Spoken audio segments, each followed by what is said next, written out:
Hello and welcome to the Eating Disorder Therapist podcast.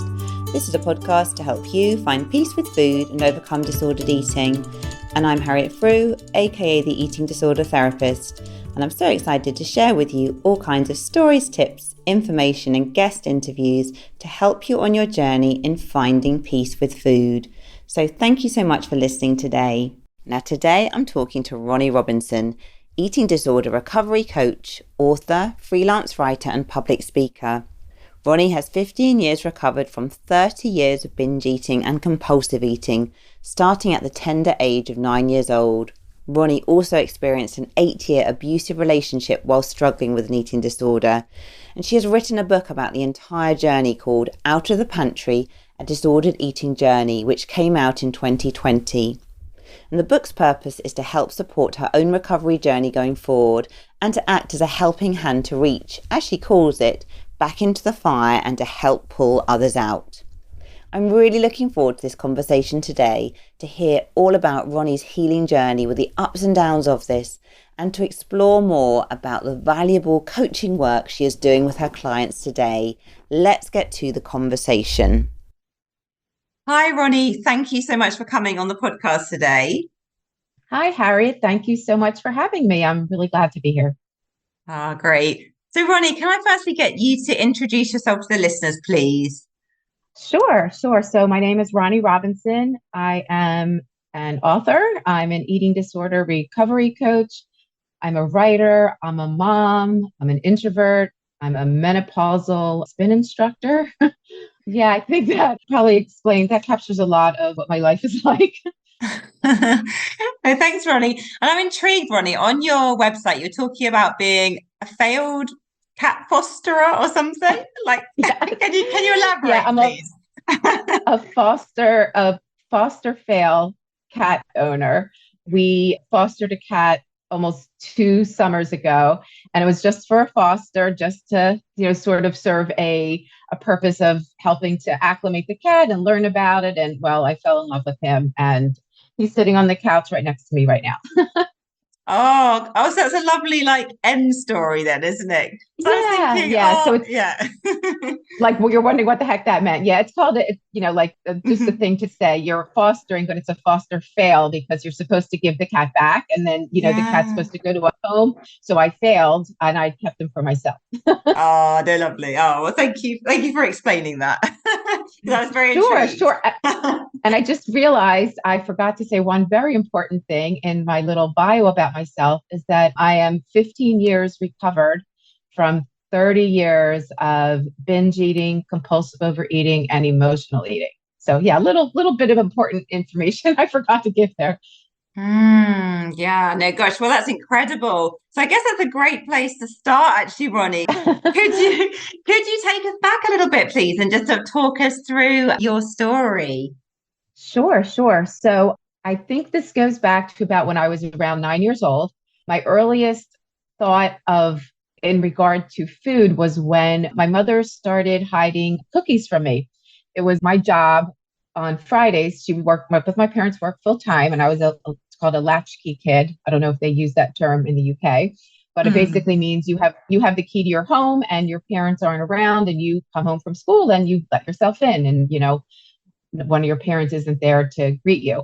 So my job was to help my mom with the groceries. She went to the market every Friday after work, and she would come home and I would help empty the bags. And of course, I would always see what was in there. And so say that there was a package of cookies, which I believe you guys call biscuits. I would take them out of the bag and I'd think to myself, ooh, mom got chocolate chip. And the next day I would go to look for them and they were nowhere to be found. And this went on for a long time. And I tried to ask my mother about it, and she sort of just waved it off and said, oh, I don't know what you're talking about. So that ended up with me. Luckily or unluckily for me, we lived around the corner from a large shopping center. And in those days, when you were 8, 9 years old, it was okay to just walk around the corner to a large supermarket, not like the scare we all have now, or at least in the United States. Yeah, I would buy like a half gallon of ice cream and come home. And since I was home by myself, I would eat the whole thing in one sitting. And then, a day or two later, I would go and buy a rather large bag of candy and I would eat the entire bag. And there was no emotion attached to it at that time. It was just something I wanted to do. I can't even explain where it came from. It was just this idea I had. And yeah, that would be great. And, that kind of continued. Years later, I started babysitting. And then that was like, wow, even more food than my mom kept in the house. And then, I started working and when I was 16 or 17, I had a car and I worked in a fast food restaurant and would just stand over the French fry bin and just eat them and eat them and eat the French fries like it was my job. Yeah, it just continued really for most of my life until I was 40. And of course, the older I got, the more food was accessible and I would drive around and go through fast food drive-throughs or, stop at a market or really anything, a donut place, an ice cream place, and just get huge amounts of food and eat until I was absolutely beyond stuffed. I remember I used to feel like my skin was on too tight. I was growing out of my clothes at a quick and rapid rate. Yeah, I got married to an awful, awful human being. And it turned out, I learned years later that I was just perpetuating what I saw in my house. This man he was very controlling and very manipulating. And he did a lot of gaslighting to me. It got to a point where I had to account for where I was all the time. I didn't get to see my friends very much because he was afraid if I was with a friend who didn't have a boyfriend, who wasn't married, that they were looking for a boyfriend and that I, in turn, of course, would be looking too. Oh my goodness, he once, we were arguing and which was a very common thing in our relationship. And then I subsequently married him like an idiot in our home. He once pushed me against a wall and then shoved me up a wall while screaming in my face on our honeymoon, which was just a trip to Florida. We were driving somewhere and got into a discussion that he didn't want to talk about. So he pulled over and he had me get out of the car on a road in Florida. And I live in Pennsylvania. So it was this other state, this other place, and we were supposed to be on our honeymoon. And of course, I thought this was all my fault. And what did I do wrong? And I would standing on the side of the road crying, which I did a lot of crying throughout a relationship because I always wondered, is this normal? Should this be like this? And if I ever got to the point of wanting to break up with him, he would say, oh, Ronni, you're just so sensitive and you cry too easily and nobody's going to love you like I do. And, unfortunately, I had zero self-esteem and zero self-confidence, and he did nothing to help me with that. And yeah, it was just a really unhappy time in my life. And it was, like the kind of like, the best fun years of your life when you're that young, from age like 19 to 27. I was with him. And I feel like I missed my 20s because, I just, even like I turned 21, which in the United States is a big deal. You're legal to have your first drink. He wouldn't let me go out with my friends that night because he was a year younger and he couldn't get a drink. So that wasn't fair to him. So I couldn't celebrate my 21st birthday with my friends.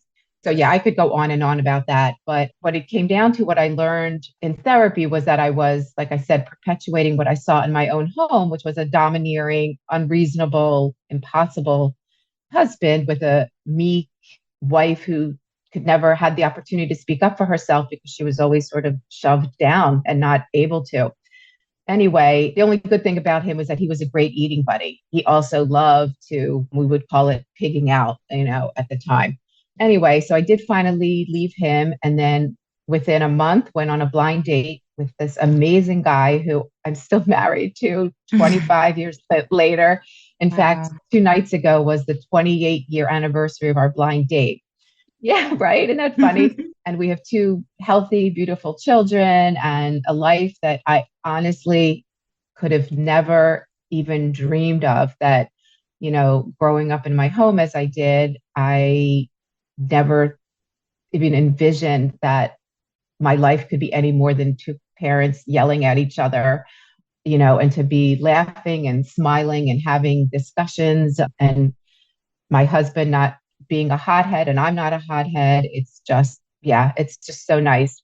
But even though I was so happy and have been so happy all this time, I still binged for the first 10 years of our lives together in secret. And so just goes to show you that even though life could be really, really great for me, I still had this compulsion, this driving need to fill my face. It was like this switch that went on. And I became, it was like a snowball then rolling down the hill. There was no stopping me. I just got in whatever mode that was, and there just wasn't enough food to satisfy me. And I had no idea about my hunger cues. I had no idea about fullness. It was just all about my life was what can I eat? Where will I get it from? Where am I going to eat it? How will I get it? Where am I going to go first? I mean, I would sit there and make a list of all the places I would go, the bakery, the market, the ice cream store, the this, the that, and just plan my day. And it was just all about me, getting food in my mouth.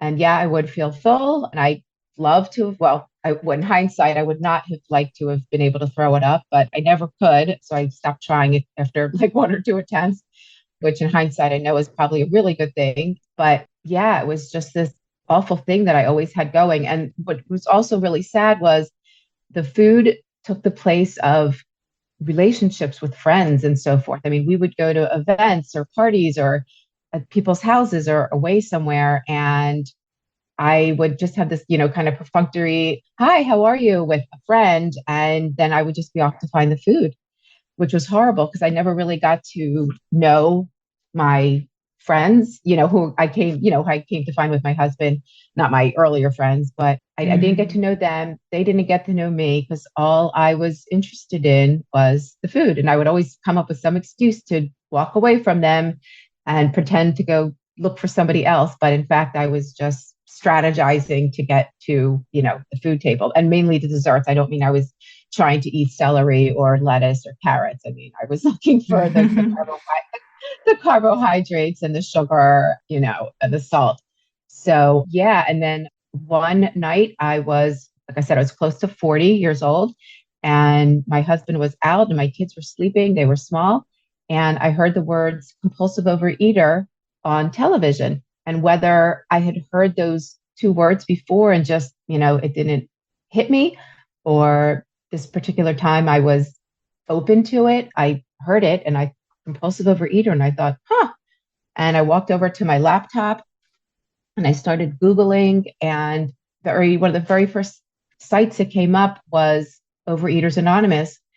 And so I clicked on it and it very prominently said, are you one of us? And it said, do you do this with food? Have you done that with food? Do you often do this? Have you often done that? And I was like, oh my goodness. There were 15 to 20 questions and I answered yes to almost all of them. And I was like dumbfounded. I couldn't believe that there was a website devoted to it. And I thought, oh, one person made a website, it just, right? I mean, this was such a secret to me.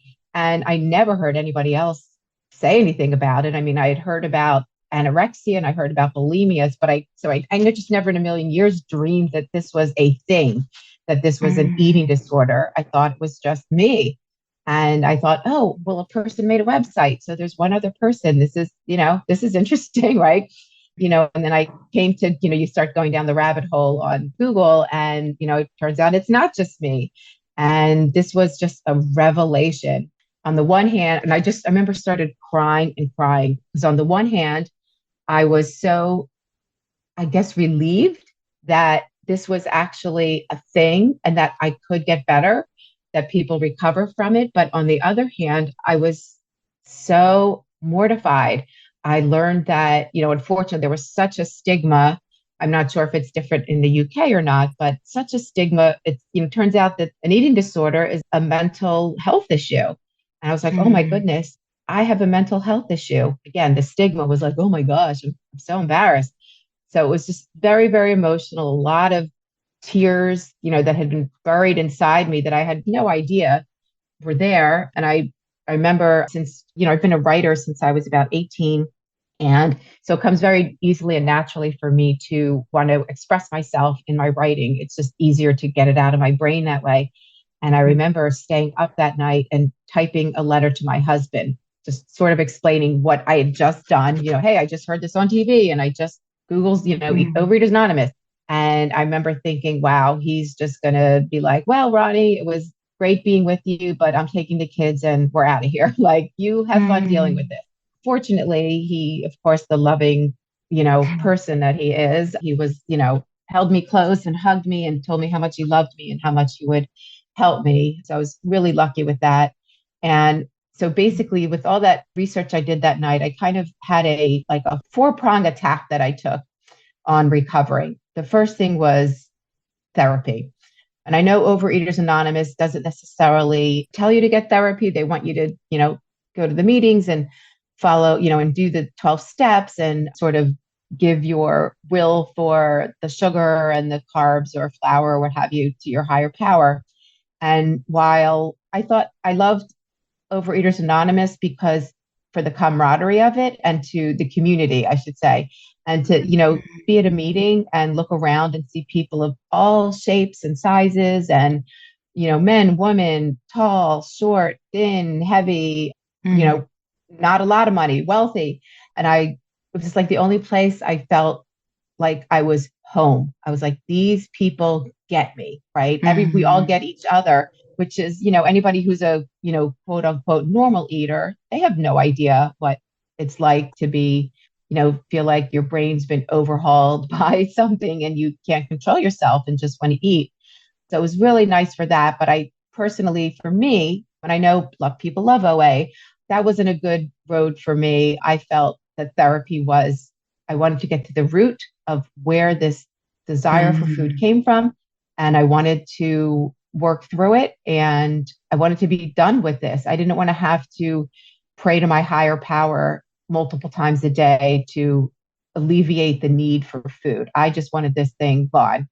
I also started reading a lot of books, written by, like memoirs and just other things about eating disorders, to get hope and find out what happened to other people and how they recovered. And then probably about 6 months later, I started an anonymous blog. Again, just my writing background, which I could, equate to somebody journaling, right? I just happened to do it more out loud online, but it was anonymous and it was called Confessions of a Compulsive Overeater, which is now defunct at this point. But yeah, I would just go on there and have these, as I was going through therapy and reading these books and it was just a place for me to, like I said, kind of have these brain dumps and put all my kooky things that I did out there, things that I did with food and my planning and this, that, and the other. And slowly, people started to follow me and I found other people to follow. And that was a wonderful community as well. And yeah, so recovery wasn't linear by any stretch. You kind of take a step forward and 2 steps back and, the road is very winding. But yeah, I feel fully recovered now for very long time, 15 years fully, to be for the whole process, but it probably took maybe a year or so to be to the point where I did not have, and when I say fully recovered for me, I mean to say no eating disordered thoughts and no eating disordered behaviors. Yeah. So yeah, it's just my life changed so much and my friendships are so much deeper and it's just so different to live a life about people and passions than, being solely focused, not solely. I mean, look, I had husband and children who I loved and was present for them. But other than that, yeah, it was just food. And now a quick advertisement break. Are you a burned out, high-achieving woman who's frustrated that emotional eating, weight gain and exhaustion are self-sabotaging your work and life? You're tired, fatigued, brain fogged, your cravings are through the roof and you feel so insecure in your body and that's impacting the way you show up in your business, career and life. Who could you be if you actually addressed your emotional eating struggles, built food freedom and made peace with your body? Free, that's what. Get support to fully overcome emotional eating, address hormone and gut issues and build the body confidence and connection you've always desired. If you're ready to address each piece, be sure to check out Amber Romaniak, emotional eating, digestive and hormone expert with 9 years of experience helping over 1,500 women with support on all of the above without diets, without restriction or quick fixes. She will do a full health assessment and help you get to the root of your symptoms with hormone testing, gut health, and of course support to help your body come back to balance with your mind and soul. Visit amberapproved.ca to book a 30-minute body freedom call, or check out the No Sugarcoating podcast today to learn more about the connections between our relationship with food, mindset, and our health, and how it impacts the way we show up in all areas of our lives. That's kind of it, I think. Yeah, no, gosh. Well, thank you so much for sharing, Ronni. It's definitely been quite a journey, hasn't it? And Oh my goodness, for sure. yeah, so when you're sort of reflecting back on sort of like, early home life, and then obviously like, that really difficult relationship in your 20s, do you sort of look back and see like the binge eating, the compulsive eating, was it a sort of life raft or a sort of coping strategy to help you through those difficult times? Like, do you kind of view it in that way? For sure. That played a huge role in it. And forgive me, I didn't mention this. The part of recovery that was the most impactful for me was the fact that what I learned was with my therapist was really, really going through my childhood and what I thought was normal to me, right? Because that was my life and I knew nothing other than that my parents were not emotionally there for me. They weren't emotionally supportive at all. Besides my mother hiding food and not talking to me about it. Hey, Ronni, I think you're gaining weight. Or, hey, Ronni, this is really bad for your teeth or something. There was no explanation. And it just, it wasn't the kind of household where, if I came home sad, either of my parents would say, "Oh, Ronni, what's wrong? You don't look like yourself today. Let's sit down and talk about this." Nothing whatsoever. Nothing was family oriented in our house. There was no closeness. I have a brother who's 4.5 years older, and we were never close. It was never fostered. We never did anything as a family. Yeah, so that was normal to me, right? And I didn't know I wasn't getting the emotional support that I needed, and that they were in effect absent in a sense, right? They were physically present, but emotionally absent and even quite dismissive, actually. I mean, there were times where I was an athlete my whole life, a tomboy, and I still am. And I've had broken bones. And, my mother would say, "Oh, that's fine." And, a few days later, "Mom, it still really hurts and it's swollen. All right, let's take you to the doctor." "Oh, it's broken." So, it's very much dismissed if, I had, feelings or, just any of my needs. And just another silly thing. I remember I had a haircut appointment and I told my mom that my stomach ached and she just was like, "You don't want to go because I want your hair to be short and you just don't want your haircut."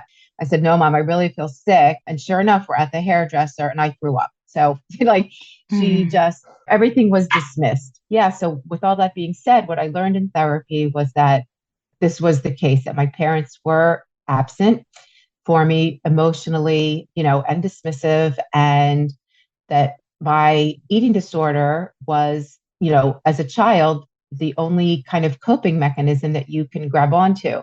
I mean, having an eating disorder is, in my mind, like any kind of addiction, right? It could have been a drug addiction, alcohol addiction, could have been gambling, shopping, sex. There's so many, insert addiction, here for coping. But as a child, food is kind of the most available thing that you can have and, pretty easy to sneak and so forth.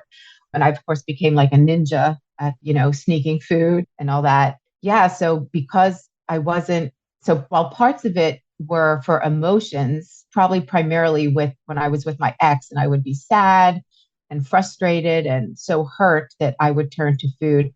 A lot of it actually really didn't have to do with emotion. It was just this void. And again, this is all later that in therapy, I learned this and later, but it was just this void that I had. My emotional needs were not being met. And I was filling that void unbeknownst to me, right? But attempting to fill the void with a lot of food. And I had no control over when that would happen or when that would strike. And it happened very, very frequently. So it wasn't all about emotion, but that certainly did have its moments. Sure. Thank you for explaining that because I'm sure so many of the listeners will relate to this. And obviously, Mhm. then when you sort of met your now husband and you were in this sort of supportive relationship and, in a very different place, I guess there was the opportunity there for you to, hopefully for the first time in a long time to have your emotional needs more fully met. But I guess that was Yes. still, it's probably still a very unfamiliar place, wasn't it? With Yes. like, yeah, not knowing how to get those Oh, needs met. yeah, exactly. No, and it's funny because I remember when we were dating and, going out, everybody's sort of on their best behavior, right? Because you want to look, do your best, right? And show the best parts of your personality. And I remember thinking, okay, well, when is the other shoe going to fall on this guy? Because nobody can really be this nice. Nobody can be this way. And, 28 years later, I'm still waiting for the other shoe to fall. It's just, I was just suspect, right? Because I never knew anybody in my, there was no prominent male in my life who was this nice, and good to me and supportive of me. It was like, okay, this can't be real, especially for me, because I don't deserve this. What the other thing, part of therapy was not only what the lack of emotional support and the dismissiveness led to was I'm not enough. I'm not worthy. I'm not deserving of love. I'm not lovable. I'm not good enough. Those are the messages that I internalized from not getting the emotional support that I needed. So to have somebody who was being so nice to me all the time and so supportive and loving was like, I don't deserve this. And I'm not worthy of this. And this is going to I'm sure this is going to stop soon because it can't be this good. Like it just can't be. Yeah, and it So makes yeah, so much sense. right, right. And yeah, so I feel just very blessed and very fortunate and you know what? And sometimes I think maybe I had to go through all that horrible stuff to, the horrible ex to get to somebody who I would appreciate so much. Yeah, no, it's interesting, isn't it? It's like looking back in hindsight, it's probably much easier to say Mhm. that, but I'm sure you didn't feel that at the time. Oh, Um, absolutely. Right, right. so Ronnie as well, because I think I know so many, I have to think of my own clients and the listeners will relate to this, that, in a way, when we haven't had our emotional needs met, we're left with these feelings of not being worthy or undeserving. And it's feeling very mistrusting, aren't you, when you do come across someone who can give you maybe more of those things. So I know this is a real process and it's, individual for each person, but how did you really begin to turn that around to begin to feel actually that you were someone who was worthy and deserving and that you could sort of let that in and, not sort of deflect it or avoid it or mistrust it anymore? Right. Yeah, I guess it just took some time and it did take the therapy to learn that it wasn't me. I Mm. think back that it wasn't me, it wasn't my fault. That was really big. I remember thinking that, I had my children, they were young, and I thought, oh my goodness, I love these kids so much. I want to gobble them up. I want them I want them under my skin. I just love them. And and they're 20 and 23, and I still feel that way. And I remember thinking, what was wrong with me that my mom didn't think of me this way? Why didn't Mm. my mom love me this hard? What was wrong with me? Right? Because what else could it be? Because, when you're little, your parents are not that they're perfect, but that's what and they're adults and they know what they're doing and they're right. So what's wrong with me that my mom and dad, but primarily my mother, I think, didn't love me like that? And when I kind of realized and learned and that it was not me, it had nothing to do with me at all, it was them, and they were only capable of so much. They were not wired to be loving and emotionally supportive people. Not They weren't loving, they were kind of dysfunctional as individuals and then together as a couple as well. So yeah, and none of that was my fault. And none of that meant I was unlovable. And as I began to process that, and that along with the love of my husband and unconditional love of my children, I Mm. began to realize that, yeah, I am lovable and I am worthy and I am enough. And yeah, I still have some lingering things here and there, but nothing that Mm. affects me in any kind of large way and certainly doesn't have me going to any coping mechanism. But sometimes some things are a little hard to break. So once in a while, a little bit of that breaks through. But yeah, for the most part, I feel very blessed and I'm very content and very happy, in fact. And I know that I do, bring something to the table, so to speak. I bring a lot of things to the table. So yeah, it took some time, but it definitely happened. And yeah, I just feel so much better about myself than I used to.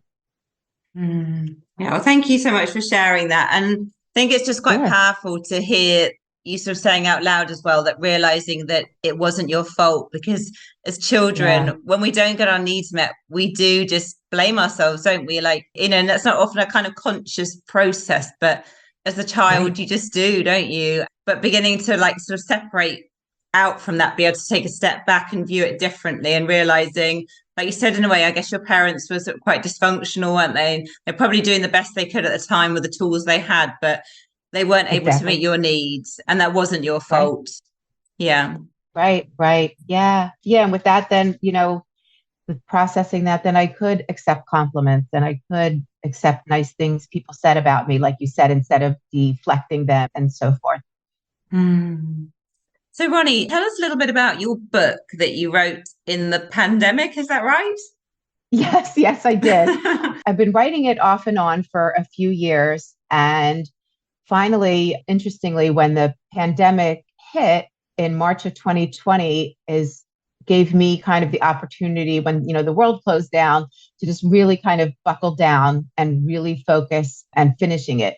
So in March is when that kind of, the pandemic happened, and when I sort of put my nose to the grindstone, so to speak. And in August is when the book was published. And the book was, I know I was kind of flirting with the idea of writing a book for a while. And then, like I said, it took maybe around the 8 year mark is when I started to dabble in it. And I think I waited a while because I wanted to be sure that I was recovered. I didn't feel comfortable, I don't think, maybe at 4 years. I didn't want to, talk about it and write about it and then relapse and go exactly back to the person I was. I didn't want to feel like a fraud. And that was just my own personal thing. I mean, some people at 2 years feel like they're totally, that they could shout it from the rooftops. But that just didn't sit well with me. So around 8 years recovered is when I started writing. And I really just wanted to write a memoir. And I didn't even know if anybody would even read it. But it was almost like the cathartic exercise for me to just get it all out of my system and to hopefully, I think my main reason was I wanted to provide hope to others. I didn't know who the heck was going to read it, but even if one person read it and it helped them to get on the road to recovery and to not hear their ED voice Mm. anymore, then, that was a win.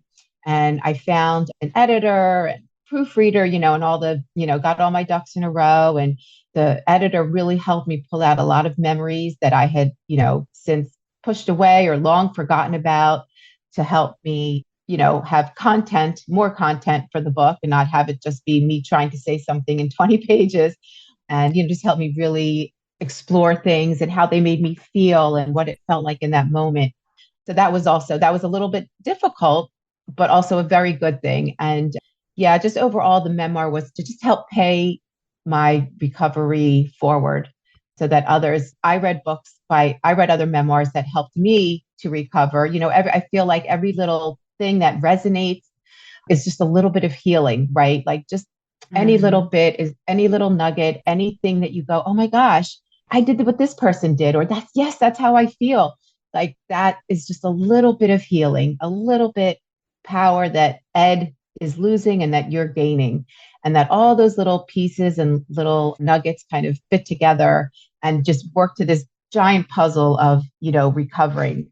So yeah, so that was just my goal, to just, to really pay it forward. I felt I'm so blessed and so lucky to be recovered.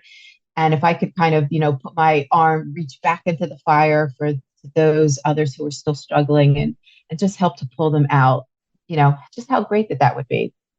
Yeah, no, very inspiring. And Ronnie, where can Oh. people get your book? Is it on Amazon, or like where's the best place for people to find it? Yeah, it's on Amazon, it's on paperback, it's on Kindle, it's on audiobook that I recorded last summer, which was an interesting experience. And it's also at Barnes and Noble, also an ebook and a paperback as well.